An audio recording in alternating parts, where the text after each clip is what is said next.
So I've been playing guitar since I was 9, and I'd already had a few record deals and done a lot of concerts. And I enjoyed that, and I was focused on that. But then I ended up doing a project for the British Council in Bahrain. And Bahrain, I knew a little bit about it, and I'd already lived in Dubai in '93 for 3 years actually. So I loved the Gulf, the Arabian Gulf. And I was taken to Bahrain to, the Crown Prince had a project where 5 young guitar players had applied for this prize to be taught by somebody. They were already great guitar players, by the way. And they brought me in to train them for 2 weeks. So every day I sat with these 5 fantastic guitar players, all of Spanish flamenco guitar passion, and taught them and worked with them. At the same time, I also asked the government if I could work with local Bahraini musicians in the same concert. For me, that's really important, to work with local people, and it's a passion of mine. So the government arranged that.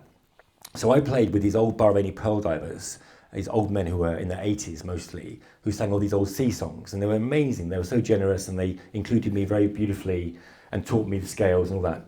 So part of the concert was that, and part of it was my students showcasing their new pieces or whatever.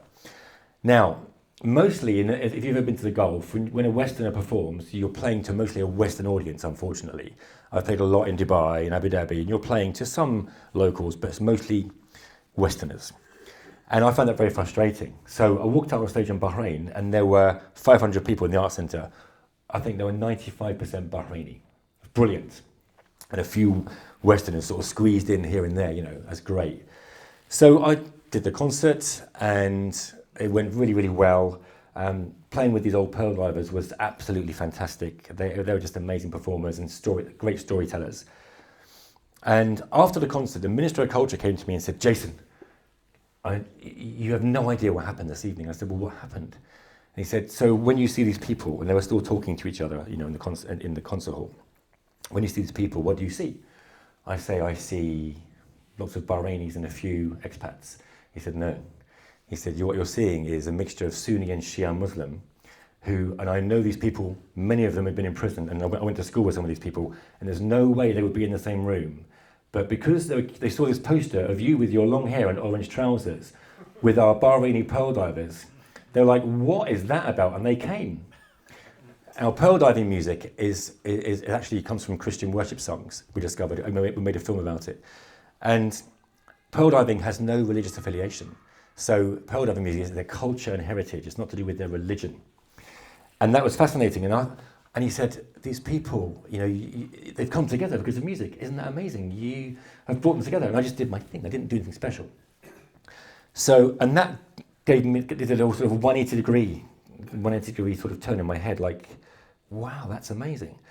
And I went back to my hotel room thinking to myself, well, maybe I could focus on that more. And I ended up emailing the British Council in lots of random places like Afghanistan and places where there's conflict to see if they would be interested in me coming to do other projects, which I'll talk about in a minute. Just incredible. I can just visualize that room, and just seeing those Sunnis and Shias coming together. Fantastic. So there we are, and away you go, right? Yeah. A little springboard, basically. So let's talk a little bit about staying maybe in the region and talk a little bit about Oman and Kuwait. Yeah. It's kind of funny stories. When you play, especially with the British government or the British Council, I always try and insist that I collaborate with local artists, because for me it's about intercultural dialogue, about reaching, communicating with other people from different cultures. But sadly, sometimes the British government in the past has thought that putting me in a room full of diplomats and playing a concert is also fun, and I like it, and it's also important, but it's not where my passion lies. And so there's a very funny situation. I was playing in the British Embassy in Muscat in Oman, and it was middle of summer. It was about 50 degrees outside, and the air conditioning was not really working that well. And I was in a room this size, packed with diplomats and other people, all of who drank quite a lot of champagne. And I wear these plastic nails for playing the guitar, and generally they stay on. But when I'm playing really fierce Spanish guitar, which is what I was doing at the time, and you're sweating because of the heat, they start to lift off. So they were secure when I started. And my last piece, the grand finale, was a piece called Asturias. It's a very fiery, Spanish guitar piece. It has these big chords with my thumb, like loads of these chords. And luckily it was the last piece. And one of the chords, I played it, and my thumbnail flew through the air. I saw it in slow motion into the crowd. And I thought, where's that gone? And of course, I've lost my sound now, so I had to learn to improvise. It was it's a bit disconcerting because this is my stability in my playing. So I finished the piece and don't ask for an encore because that was the encore. Thank you very much, and it was all over. Well, after the concert, mixing with people, of course, and people are a little bit tipsy and with their glasses of champagne, and this very sort of to-do British man came up to me and said, "Oh, Mr. Carter, such lovely playing, thank you so much." But in his hair was my nail hanging, sort of dangling, And I thought, do I take it out or do I just leave it there? Because it's also quite awkward, isn't it? I thought, let's leave it, let his wife find it later. And on the same tour, I played in a fantastic place in Muscat, where the curator. So after it was 5 concerts in a gorgeous sort of restaurant with a stage, and after the concerts got more and more attended over the days as the days went on. And the last night was packed, and I was packing away. My flight was at 2 a.m. back to Dubai, and about midnight, this bunch of guys came in with like dark sunglasses and suits, looking very official and a bit mafia-like. They sort of pushed their way through the audience and said, "Mr. Carter, you're Jason Carter." I said, "Yes, I am, yes. Please come with us." I said, "Who are you?" And they said, "We work at the Kuwait Embassy. The ambassador wants to see you with your guitar." And I said, I'm sorry, I've got a flight to catch in 2 hours. No, we will fly you to wherever you're going afterwards. I said, okay. So I packed away my stuff, got my suitcase from the hotel, jumped in this 4-wheel drive and drove into the desert. I had no idea where I was going. And sure enough, there was a big house out there. And it was the Kuwaiti ambassador's residence. And we go in, and he had told them, apparently, that, if you can find Jason, bring him over. I want to see him play the guitar, because I love guitar music. But he was already in bed. So, it's midnight, he's asleep. And so they thought they'd done a great thing by inviting me to the ambassador's house at midnight to play a little concert for him. But he was already in dreamland. So they ushered me into the Majlis, which is the men's meeting room. And they went and woke him up. And he came down in his dressing going, Mr. Carter. He got on the phone, got the servants up, made dinner, or breakfast, whatever it was. And after an hour, I did an hour concert in the ambassador's house. And then he flew me first class to Dubai at 6 a.m, which was really nice. But I think, the way that music opens up doors, and also travelling alone, we were just chatting, Roger, about when we travel alone, you are vulnerable. And so you've got to decide in various moments, is it good to do this or not? When I was going to North Korea, I was at the airport in Beijing, and someone handed me a one-way boarding pass. There was no return ticket. And I've got to decide in a split second, my luggage is already gone. Do I get on that plane or not? Do I trust these people or not? We'll come on to that. So there's lots of situations where you have to really, know. But I think the whole adoption thing, when I was abandoned at birth, I look back, I don't remember it, of course, but there must be something in that where I was alone, no mother for 2 years. So my instincts must have sharpened in a way, in a way that otherwise wouldn't have sharpened. And my assessment of people in situations and atmospheres must have developed in a way that have helped my life as I've gone on. So I do believe that all that was the right thing. It wasn't a tragic story at all. Yeah. Absolutely. Let's go Eastern Europe, shall we? Yes. Estonia? Yes. This is a good story. Yeah. So whilst you'll hear stories of how I experienced music as a musician has broken down barriers and borders and boundaries, just after Estonia was released from the Soviet Union in the 90s, the British government were trying to get Estonia to join the EU. And I was invited to go to Tallinn to play some concerts and sort of travel with the British government to do their stuff. So I decided to go a bit earlier just to explore myself. Tallinn had some friends of friends and who had new people, and they said, there's a priest who would like to meet you. You can stay at his house, and he'll show you the sort of, the great side of Tallinn. So I took a ferry from Helsinki in the sort of misty spring morning. And as this ship sort of docked in Tallinn, I saw this huge mythical figure standing there, this priest with long hair, a long jacket, it's quite chilly, and a huge crucifix around his neck, Orthodox, looking like this. And I thought, that's him. So I go out with my suitcase, and he looked at me and said, no English. I said, okay. So we went to his house. He had a tiny apartment, And he said, your bedroom. And I said, well, where are you sleeping? I sleep in the kitchen. I said, oh, that's very kind of you. So we had a very sort of awkward afternoon of just trying to make conversation. And I said to him, should we go for a beer? He said, I like beer. I said, let's go for a drink. You show me a nice bar, we'll go for a drink. We found this fantastic bar, and they served also very nice whiskey. So after an hour, the guy's English was amazing. He was telling me stories, and it's typical of Scandinavians, Finnish people especially, also after a couple of drinks, they really open up. And the guy was telling me all this amazing stuff. So he was in the Russian army. So when Russia occupied Estonia, they used a lot of their occupied people as sadly frontline soldiers. They were more expendable, according to the Russian government. Anyway, so these guys were sent to Siberia, and they were radio operators. That was their job. So they were in the middle of nowhere, operating these radios for the Russian army. And it was a very boring, lonely existence. There's 4 of them. And so they built a radio that could pick up BBC World Service. And they discovered the Sex Pistols. Now this guy's telling this fantastic story. And he said, yeah, we found the Sex Pistols and this album, Nevermind the Bollocks. I said, this is this priest. It's just a very funny moment. So we go back to his house and he proudly gets out this album. I said, where did you get that? This vinyl LP. And he said, well, every month the people would come to give us supplies, food, and we had 50 rubles a month each person. And one album would cost 500 rubles. So we saved our money and we asked this messenger, can you find us Nevermind the Bollocks by the Sex Pistols? And he said, what? So eventually, somehow in Moscow, he must have found it. And he brought this record back to this place in Siberia. And these guys, every night, would sit around this record player, listening to the Sex Pistols, because the Sex Pistols, according to them, were people, also a bunch of people that were oppressed and, you know, were rebelling and just hated the government. And these guys, Russian guys, hated the government. They hated them, detested them, you know. So the Sex Pistols helped them connect with feelings that otherwise they wouldn't have been able to.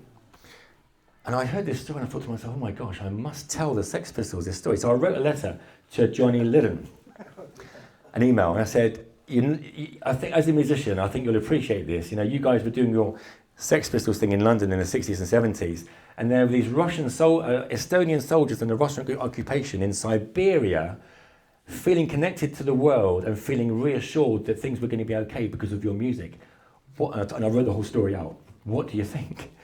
And next day, I got this fantastic email back from this guy. He said, Jason, thank you so much for sharing. That is the most amazing, ridiculous story I've ever heard in my life. We never thought, as young punks, that we'd ever have an impact on, you know, soldiers in Siberia. So thank you so much for sharing. Fantastic. The power of music. Yes. We're going to go slightly further east, I think. We've got three good pieces left here. The first one is Uzbekistan. Oh yeah. Do you want to just share a couple of stories about that? Yeah. So I had a friend in the British Council who became friends. He was a director. I met him in Saudi. I'd done some workshops and concerts for him with Saudis. He was all passionate about how music could really build bridges, and he saw clearly that was making a difference in his work. So wherever he went, pretty much, he invited me to come and do a project. And he went to Uzbekistan, and he emailed me and said, Jason, do you want to come to Uzbekistan and do 20 concerts? We'll give you a driver, a translator, we'll send you out on the road with your guitar, we'll plan 20 concerts in 20 different villages, towns and big cities, and I think it'll be amazing for us as the British Council to support that, and I think you do a great thing. Would you? I said, yes, let's do it. So I flew to Tashkent, and it was a time when the US Army were looking for bin Laden. So there was a lot of US military presence because it's bordering Afghanistan. Anyway, so we hit the road, and halfway through our tour, we didn't know, we were in the middle of a desert. There had been a series of coordinated terrorist attacks on police stations. So Uzbekistan, till that point, had been a sleeper country for various terrorist cells that came back to regroup, retrain, then go out and do things. But the government was very corrupt. It was a dictator, and they had taken lots of bribes from the American government to use their airspace and other things. And they decided to protest, and they bombed, I think, 10 police stations at the same time in major cities. And we didn't know. So we're cruising along the desert in this little Toyota, I think it's Toyota Corolla, bits falling off of it, you know. And we hit Bukhara, which is one of the most amazing cities ever. And there were checkpoints everywhere, but suddenly there's army and people with automatic weapons, and they are stressed and frantic. And they pulled us out the car, checked everything. They were very impolite, and I'd never seen so many guns pointed at us ever. So it was kind of stressful. And at that moment, I realised that one of the best ways to deal with someone pointing a gun at you is to smile at them. Don't look afraid. It's like, you know, looking at a dog. If a dog is going to bite you, don't be afraid. Smile at it. You know, be friendly. So I remember just forcefully smiling to all these soldiers who were pointing guns and looking very nervous with their fingers on the trigger. And they let us through.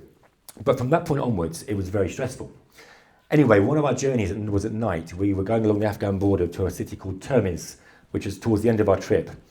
And as we were going along, we started seeing a lot of fleets of black Land Rovers with blacked out windows coming over coming from Afghanistan into Uzbekistan. And our driver, who drives these roads all the time, explained that they were full of opium. So even though, you know, the Taliban were kicked out, they were still controlling all this, or the government now were controlling the opium trade. It was massive. And so these Land Rovers would come in fleets, brand new cars, full of drugs. So we go to this checkpoint in a tunnel, and it was an army checkpoint about midnight. We were all very tired. And the British ambassador had given me a wad of cash to keep in my guitar case for bribes, because that's normal. So whenever you hit a checkpoint, you have to pay. So I had control of the money. So we would, you know, get to a checkpoint, I'd open my guitar case, take out probably about €3 worth and give them this wad of notes. We get to this checkpoint, and the army were very unfriendly. And they pulled us all out of the car, and they opened the boot, and my suitcase was there. They opened it, and they literally chucked my stuff onto a rainy, wet floor and kicked all my stuff around. You can't really complain about it. So I stood there politely, waiting for it to be finished, and I put it all back, closed the boot. They ordered me back in the car, and the driver and translator were ordered into this porter cabin. So I waited politely in the car for probably about 20 minutes, thinking to myself, what should I do? Maybe they need money, and I've got it. So I should probably go and give it. And I wasn't thinking about playing the guitar, I just had it in my guitar case. So I grabbed the guitar case, put it on my shoulder, and walked into the porter cabin, at which point I saw one guy with a gun out. He wasn't pointing at anybody, but he was waving it in the air. The room was full of cigarette smoke, and the driver and the translator were sort of pinned against the wall, being shouted at. So I walk in, I'm probably wearing some colourful clothes and long hair and earrings. Hi! And of course, it's so random, it's so unexpected. They go, huh? And I said, everything okay? And they said, and this young soldier said, guitar. I said, yes. I said, you play the guitar? He said, I do. I said, let's go. So I took it out, and now the atmosphere's already changed. I give this young boy my guitar, and he starts playing it really badly. I mean, and I was like, that's fantastic, amazing, wow. Where did you learn to play like that? My brother taught me. I said, amazing. And he said, you British? I said, I am. He said, you like football? No, I don't. I've never been to a game in my life, right? I said, yeah, I love football. And he said, who's your favourite player? And I was like, David Beckham. Beckham, good. I was like, phew. And he said, no, you play guitar. I said, okay, so I took my guitar, and everyone sat down. And my driver and translator, their face was like, and for some reason, and I didn't think about it at the time, I played a piece of Bach. It's the most unlikely thing. I'd not played this piece on the tour at all, because my whole thing was about, you know, music as a platform for intercultural dialogue. So, you know, I'm playing Arabic influence, you know, Asian influence, Persian influence music with these people I'm playing with. For some reason, I'm like, a really beautiful melodic piece of music. I'm thinking, what am I doing playing this? This is wrong. But okay, I've got to finish it now. Well, one of the most beautiful things. So I love it when music changes an atmosphere, when it turns things 180 degrees on its head. So beautiful how that so unexpected piece of music, played by probably a very unexpected person who shouldn't really be there, in the corner. And it was like, it reminded me of, have you seen that film, The Shawshank Redemption, when they break into the office and they play this opera on the vinyl, and all the prisoners, of course it's a movie, but all the prisoners just stand still and they go, what's that sound? And it was that moment, like, they'd probably never heard Bach or heard of Bach. And I finished, and there was absolute silence in the room. And they offered me drink. Of course, I partook, and we stayed chatting. And then my friends started edging their way towards the door. And I said, well, thanks, guys. That was great. We'll see you. And no money, no bribes, all good. And off we went, So, and I think maybe if I'd gone without the guitar, it might have also been fun, and it would have changed the atmosphere. But absolutely, the music at that moment changed everything because it's so unexpected. Amazing. Let's keep going east. Further east. Let's talk about North Korea. Yeah. Somewhere I don't think many of us would have been to. I've been to South Korea, yeah. Yeah, right, when you were serving. Indeed. In fact, no, I lie. I have stepped into North Korea on the DMZ, and then quickly hopped back again. But yeah, you've been there a little bit more. Yeah. So I had a very unusual job. I was a private guitar student to a very rich family's child in Singapore. So initially they'd fly me backwards and forwards from here to Singapore every couple of weeks to give guitar lessons, which was a bit extreme and very tiring. After the third trip in 5 weeks, I was sitting having dinner. I had dinner with them in the evening. They're a very nice family. They said, Jason, would you consider living here for a while? I said, what, in Singapore, what, teaching your son? Yeah. Your influence on him has been really great. He had a lot of issues, drug problems, which was very, of course, difficult in Singapore. And the parents were a very high-profile family, government family. So they saw that he was changing, or it was becoming a different boy. Not just my influence, other things too, but still, it was doing him good. So we'll pay you to be his mentor, which means you come to the house every day and you'll be with him for a few hours a day. I said, you sure he'll be into that? Yes. So I did this job.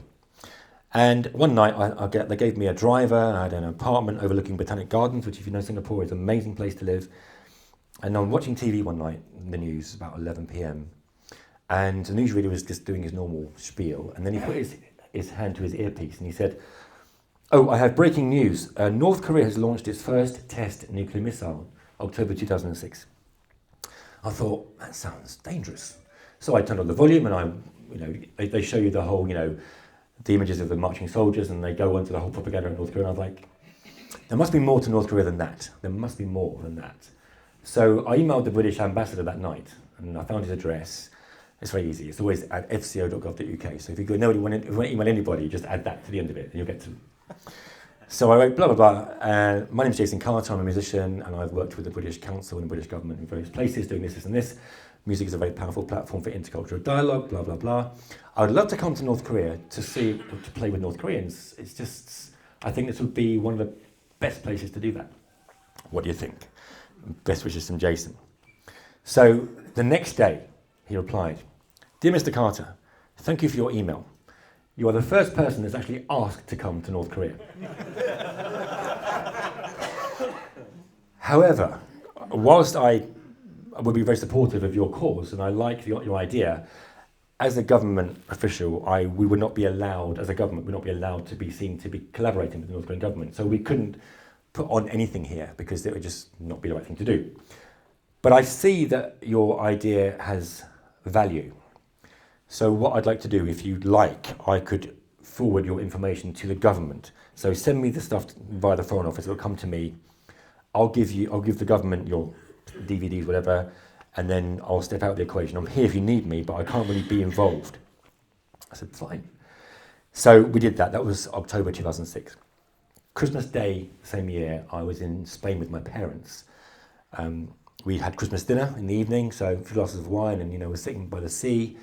My phone rang, unknown number. I thought I was a friend from Singapore or wherever calling to say Merry Christmas. Hello. And a sort of very estranged voice on the end of the phone said, Hello, Mr. Carter. I said, yes, hello. I'm calling from North Korean embassy in London. We understand you want to come to North Korea with your guitar to play a concert. And I thought it was a friend having a laugh. My friends knew that I was trying to go. And I thought, is that John? So I played along. I said, I'd love to go. How do we do that? And these were his exact words. He said, first you have to come to the embassy so we can deepen the intimacy with you. So I said, okay, So we made a date for our intimacy deepening experience, and it clearly was someone from the embassy. And I ended up going to the embassy in January, sort of the first week in January. And the embassy is in Ealing Common. It's a semi-detached house with a plaque on the wall with a little flag in the garden. So when you go to an embassy, as you probably know, when you step into it, you are officially in the territory of that country, legally.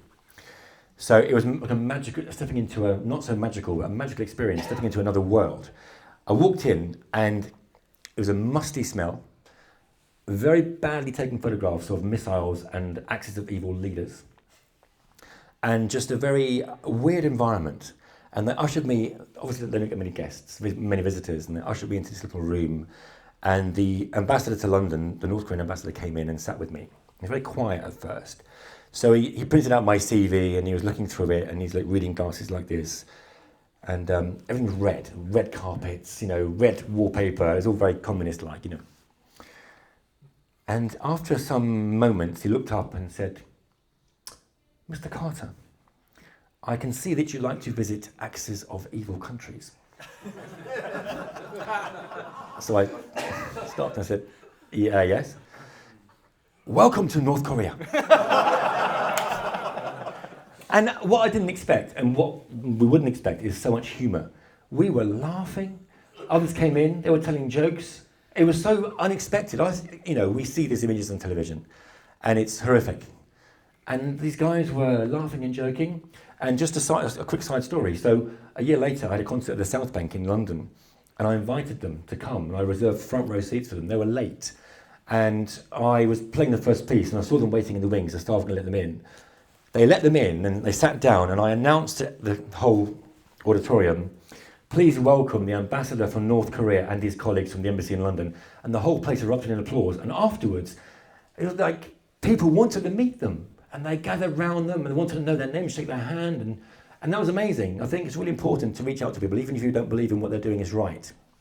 So I had this meeting at the embassy, and there was many meetings at the embassy, and getting a visa, even though the government were inviting me, was still very complicated. And I had 2 passports at the time, so I could leave one for weeks and weeks and weeks there. 2 British passports. You're allowed to do that if you travel a lot. So they have a passport for I think it's 7 weeks. And the festival was in April, and now it's the beginning of April, and still no passport or visa. And I got funding from the Finnish government to pay my ticket. And so one day they called me and said, "Carter, your passport is ready." So I go down there and I walk in, and at the doorstep, they gave him my passport, but he wouldn't let go of it. He said, "Carter." I said, "Yes. You're going to be very famous in North Korea." And I was like, oh dear.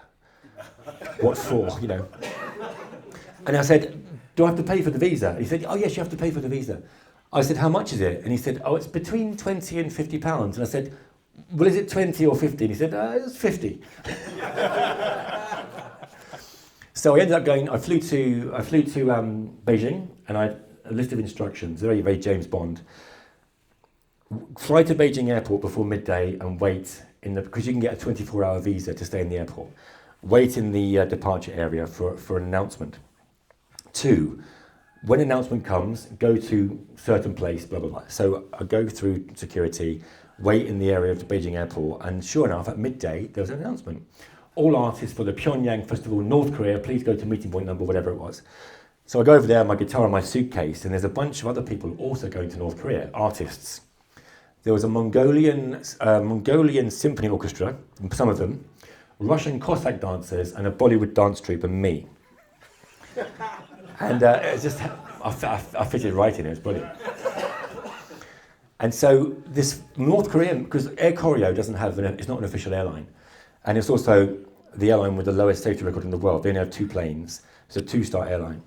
So the British ambassador had emailed me the week before, just officially, to warn me that it might crash. So he said, "Dear Jason, I need to officially warn you that Air Koryo has one of the worst safety records in the world. Their planes are constantly having emergency landings and blowouts on landing. And they only have 2 planes, and one's for spares. So just to let you know that you've been warned, and your insurance won't cover you if you crash." Okay. So this North Korean man is giving us one-way boarding cards. And I said, "Where's my return ticket?" He said, "Oh, you get it when you get there." I said, "Well, I want it now." He said, "Well, I don't have it." I said, "Okay, so God, now do I trust this is all okay?" Okay, off I go. go through security, and I get on this little rusty, kind of rusty plane, big plane, and I fell asleep. I was tired. And I woke up as we were coming down to land in Pyongyang. And the weirdest sight ever. I saw people, humans, in long lines pulling ploughs across fields. No animals, no machinery, and singing. Well, you couldn't hear it, but I heard it later. Singing, North Korean songs to keep the spirits high. And at the airport, I had to get my passport and my phone, so there's no contact with the outside world. And then there's a journey from the airport into the city centre. And of course, I'm curious. I want to put the window, but they're trying to distract me because it looks awful. So houses with no glass in the windows, people freezing. It was quite chilly. It was a really dire situation.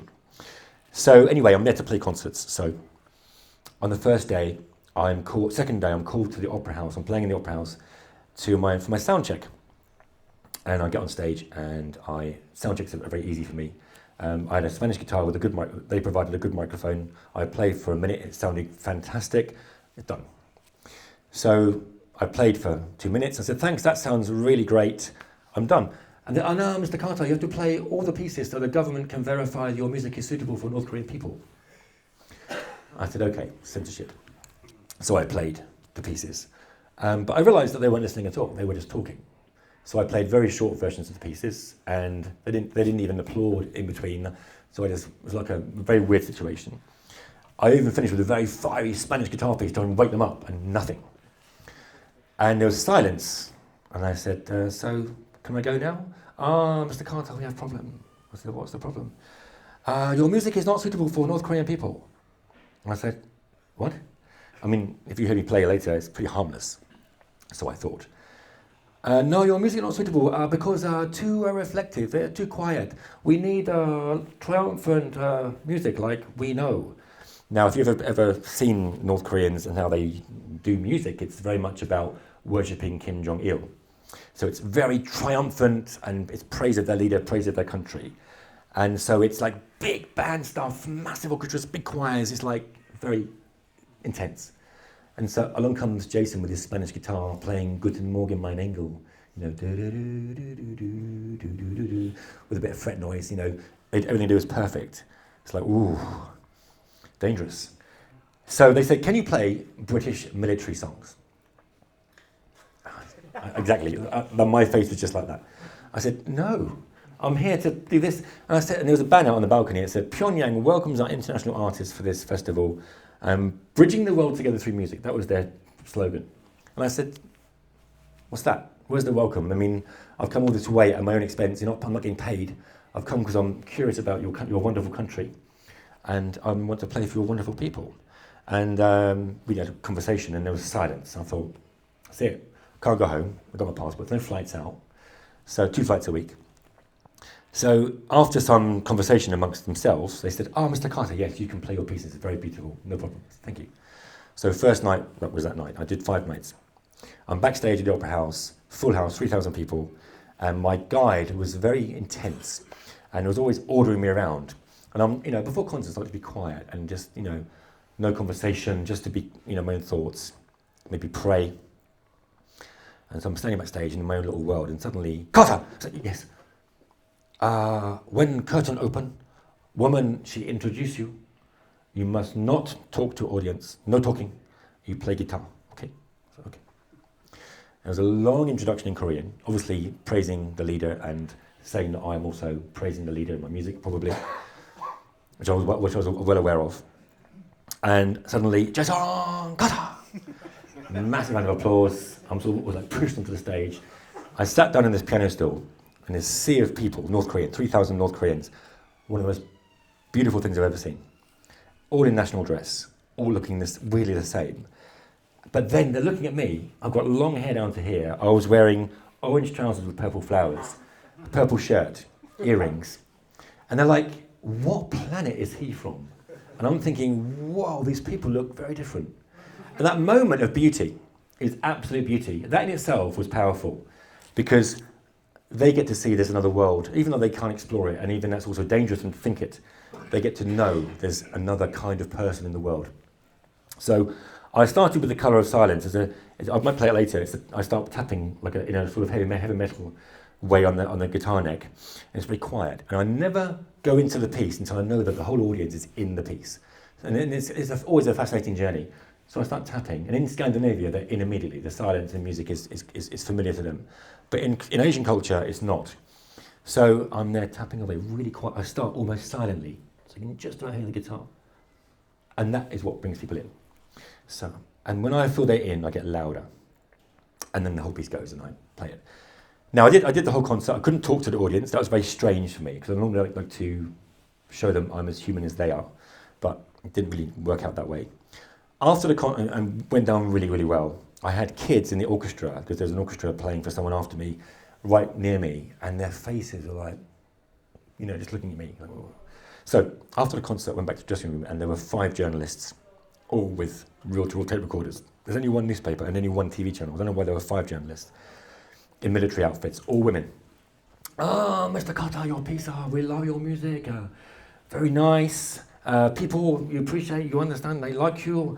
Thank you for coming. And for the first time, I actually felt that they understood the crazy amount of effort it took to get a visa to get there.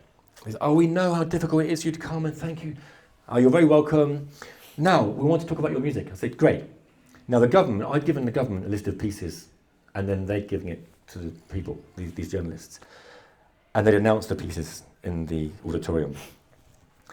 I had no idea what they said. So, this first piece, it's called Horses Running Through the Desert. And I said, that's not my program, must be somebody else's program. And, okay, piece number 2 is called Kim Jong-il Riding on Big White Horse. I said, yeah. I said, now I understand. I said, so basically the government, I told them, I said, I think the government have changed the names of the pieces. This piece is about angels.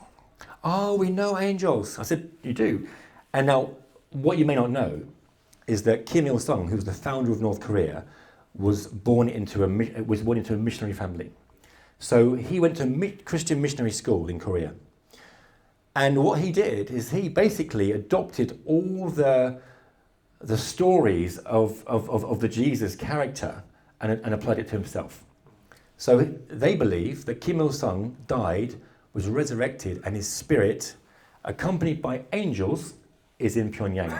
So one day they took me to this park, which is the birthplace of Kim Il-sung, and live on TV apparently, cameras, and they said, can you feel the spirit of Kim Il-sung in this park? And I stood there for a minute and I thought, no, sorry, I can't, I'm not feeling it, can't feel it. Their faces were like so disappointed. They sincerely believed that. So the week went on, I was there for 12 days, and I could tell you many stories, but there's one particular story which was very, very, every day was a random thing. You know, when you're in North Korea, nothing is expected. And this particular story I'm going to tell you, I always choose carefully where I tell it, and sometimes it's because it's a funny story. And I've realised that some audiences, you know, because I play, music is quite reflective, sometimes the funny stories wake people up and it's kind of a good contrast.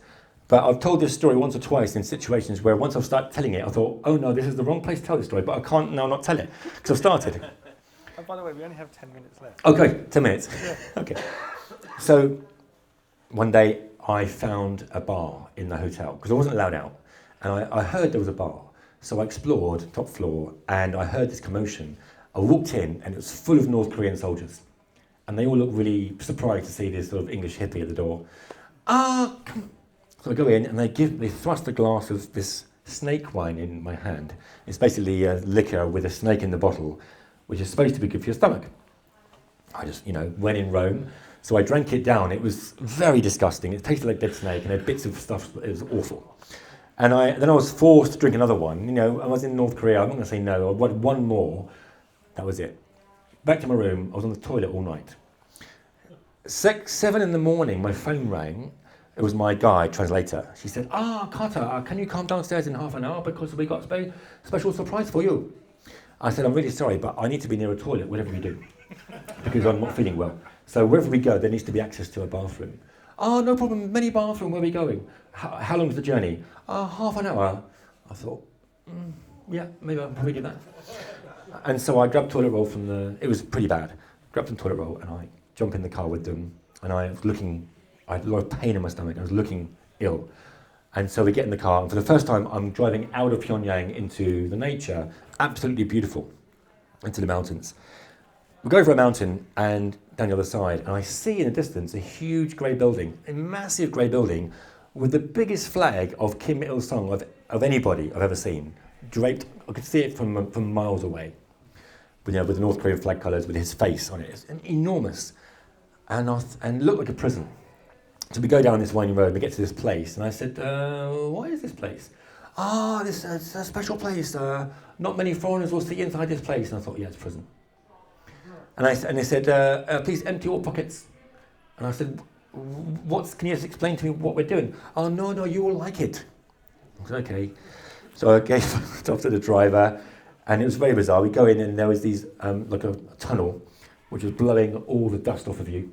Very strange. Like, it was quite intense. And we go through, and then there's a two-way walkway, so there's in and out, and the conveyor belts, walkways, moving walkways. And on the conveyor belt out are all these weeping North Koreans. They're all weeping, sobbing. Soldiers in uniform, women in national dress, holding on to each other. I thought, what have they seen in there that made them do that? And now I was feeling really ill, so it was really hard to stand up straight. So I was like leaning on the sort of rail of this moving walkway, trying to prop myself up because I felt dizzy. And my guy said, "Carter, stand up! This is a holy place." I said, "Sorry." So we go in and into this big, massive building. Now, you've been to Abu Dhabi and other countries in the Gulf, no expense spared. Well, in this place was like that, almost. Marble. I was like, what is in here? We were taken into this first room. The doors were flung open. There were cameras pointing at me, and there was a massive statue of Kim Il-sung lit up in red. And you had to bow to the statue. Now, I found myself in line with a German conductor and someone else. And he looked at me and he said, "I refuse to bow to this statue. He's not my God." I was like, what do I do? And I'm all for, cultural, what's the word? When you want to make contact with someone's culture, you engage in certain things like eating their food and so on. Now, I'm in a dilemma. Do I bow to this false god live on TV with guys with guns next to the cameras or not? What do I do? And where am I? I don't know where I am. So in the split second, I decided to bow.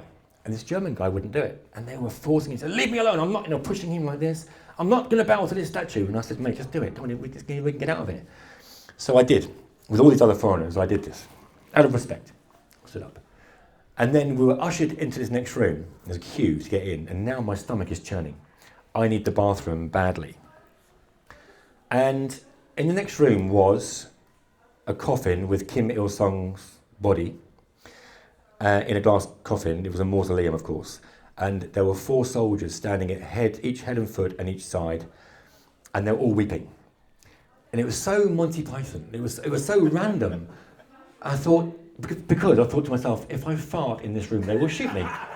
And it was building up, And I thought, if my friends could see me now. And you remember when you were kids at church or at school, sitting in the back, and you're in a really boring church service or in a really boring school lesson with your mates, and you're trying not to laugh. The more you try not to laugh, the more you start laughing. Well, the more you try not to fart, the more it wants to come out. So now I'm stressed because I thought, I can't fart in here because I might poo myself, and secondly, I might make a really bad smell. And I've got to bow 4 times to this thing. And so it's my turn, and with the German conductor, who's now bowing for some reason. I think he felt he might get shot if he didn't. And 2 other people who didn't know. So first bow. And we go round, and everyone just cried. It was so random. You can see, the Monty Python guy's doing this. It's just so weird. I'm down again, deep breath. 4th time, no fart. Great, I did it, managed it. And now I said to my guide, I'm now almost falling over because I'm really in pain. I said to him, I need the bathroom now. And he said, first we have to go into elevator, down to 1st floor and toilet there, okay? I said, okay, just take me there. And literally, as if I was drunk, hanging onto this guy, dying for the bathroom. Well, we get into this elevator, a big elevator, packed with weeping North Korean soldiers. They were sobbing. And it was such a weird place to be.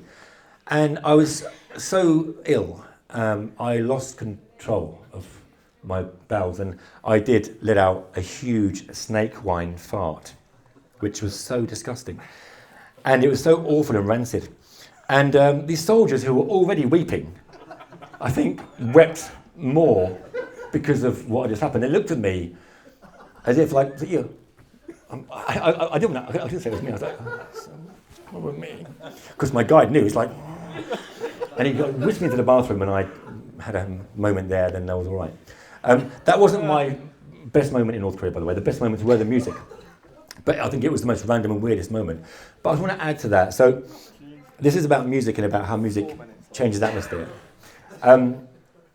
A lot of my friends, before I went to North Korea, had said to me, Jason, they challenged me, if you go to North Korea, whatever you do, you will be supporting the government. They're going to put you on TV and tell their people that you are a supporter of their leader, and you will be a communist in their eyes.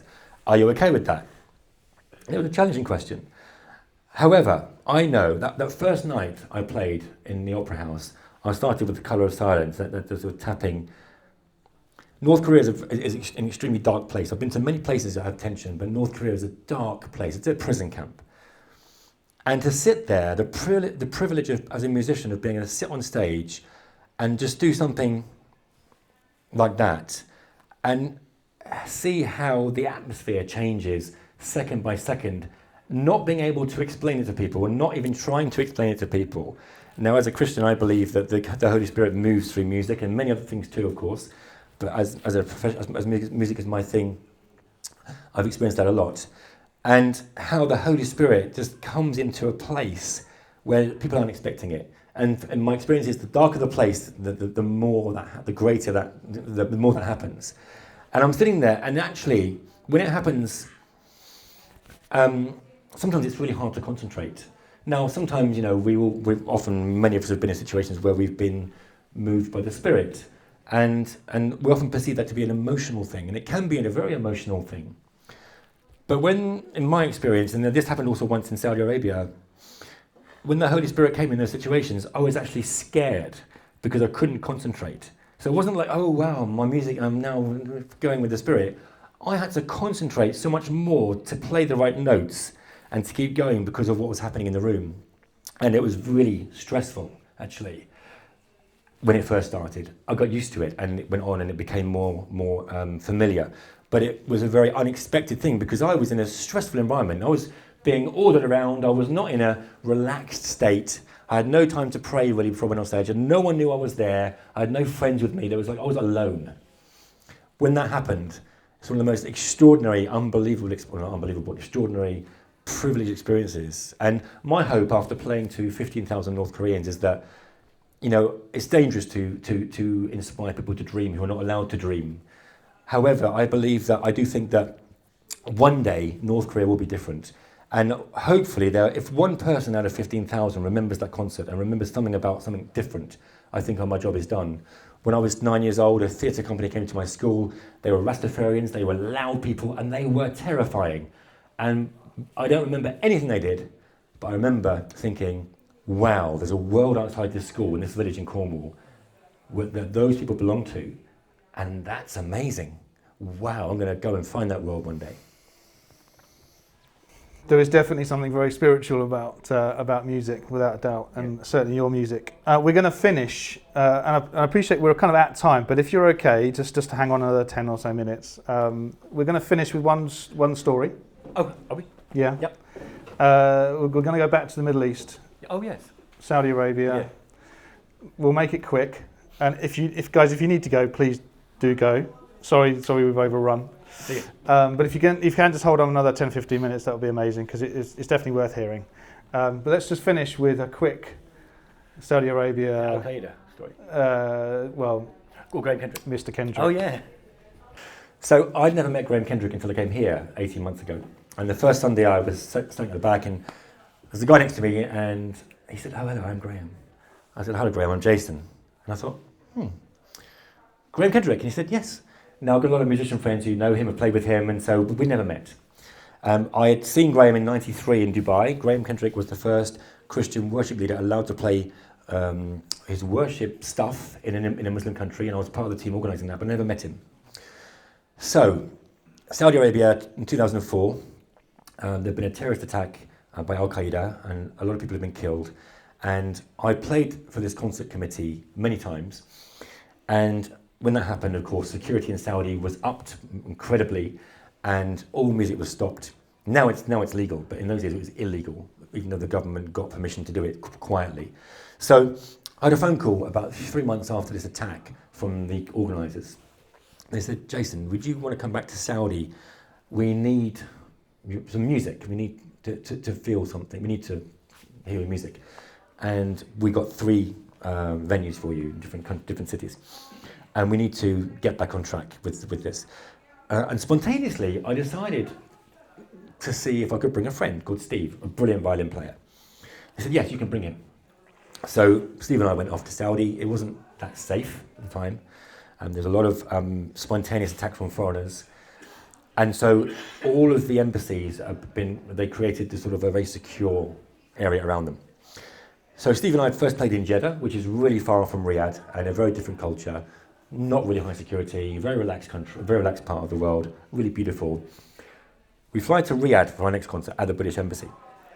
And I've got a policy, I will never eat seafood in the desert if I'm more than 10 minutes from the sea, if it's hot.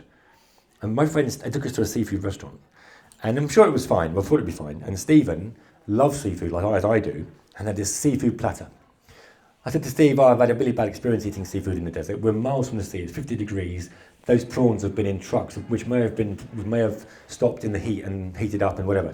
He said, oh, it's fine. Posh restaurant. So I had, other things. We're sleeping at the embassy. 3 a.m, my phone goes, SMS from Steve. Jason, I'm very ill. Can you come and see me? So I go into his bedroom, and Steve is laying on the bed, his head hanging off, sweating, eyes rolling, looking very, very sick. I run downstairs. The ambassador's away, but his wife is there, and the servants are there, so I wake them up. And I said to her, I think Stephen's got really bad food poisoning, and we're playing tonight. But more importantly, we need to save his life. So can we get a doctor? And she said, well, it's Friday. I don't know if we can. And even if we call 911, getting an ambulance in here on a Friday, security, it might take hours. Your best bet is get on Sherrod, the ambassador, get on his bicycle and cycle down to the pharmacy, tell them what's happened, they'll send someone. So sunrise was about 4:30, around 5 I jump on the bike, I go down this hill, go the wrong direction, I got lost, and I'm in Bermuda shorts, t-shirt, flying long hair, soldiers everywhere with lasers on you, very high security. I'm waving, hello, And I get to the bottom of this place, and there's no pharmacy, and it's really hot already. It's getting like 40 degrees already at 5 a.m. And I'm thinking, okay, so I go on a bicycle further, and I'm going further and further away from the pharmacy. I'm now lost. And I thought, oh gosh, what do I do? And it's really quiet. The first call to prayer just happened. It's really beautiful. And that had just finished. And I'm sitting there, and I hear, shine, Jesus, shine, through this light. Sung by many, many people, hundreds of people, I think. And I thought, must be from a church, because Saudi churches were illegal, were still pretty much illegal, but they would allow them in embassies if you were quiet about it. But the wind, obviously, they're singing quite loud. I thought, there's a church nearby, there'd be a doctor. So I follow the sound, and it takes me to the American embassy. And I go to these Marines, what do you want?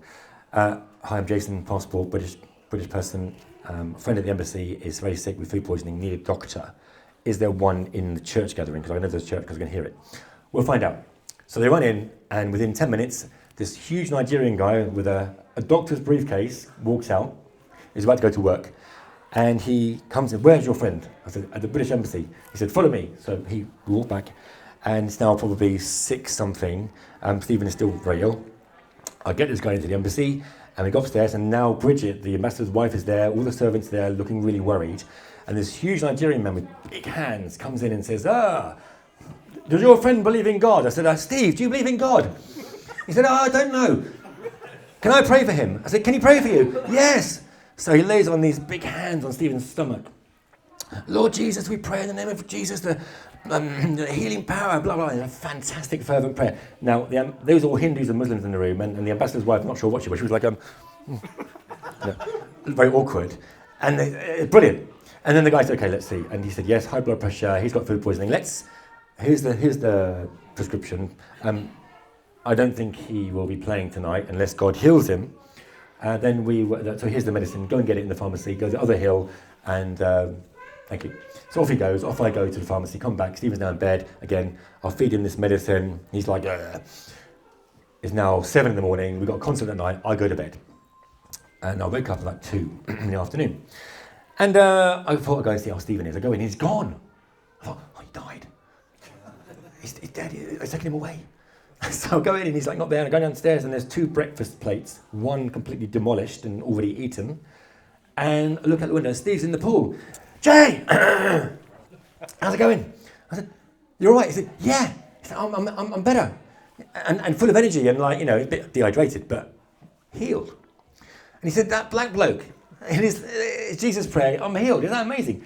So that night we played a concert at the British Embassy in Rev, with all his diplomats and all the other people there. Very poignant service because there was a lot of fear from being attacked, and so people were living very carefully, and some people had lost people in this attack. And first of all, Stephen, who's not, well, there's another story now, but he wasn't a Christian at the time, giving a testimony of how a Nigerian doctor had come into the British, he told this story that I just told you, and healed him from food poisoning. It was brilliant, and they loved it because it's so real, And then we did our concert program, and we went on to Al-Kabar, and that was also amazing. After that concert, we had a Muslim guy come up to us and said to us, do you guys believe in God? And I looked at him and he said, yeah, we do. This is a Muslim man, I saw a huge angel standing behind you when you're playing your music. Amazing. I was like, wow, that's incredible. Amen. Jason, thank you. When we talk through these stories, there are loads more that we couldn't include this morning. Yeah. So thank you for sharing that. Just incredible witness, so encouraging, in the depths of all those dark places, how music and the Holy Spirit can really transform lives. So thank you for sharing those with us.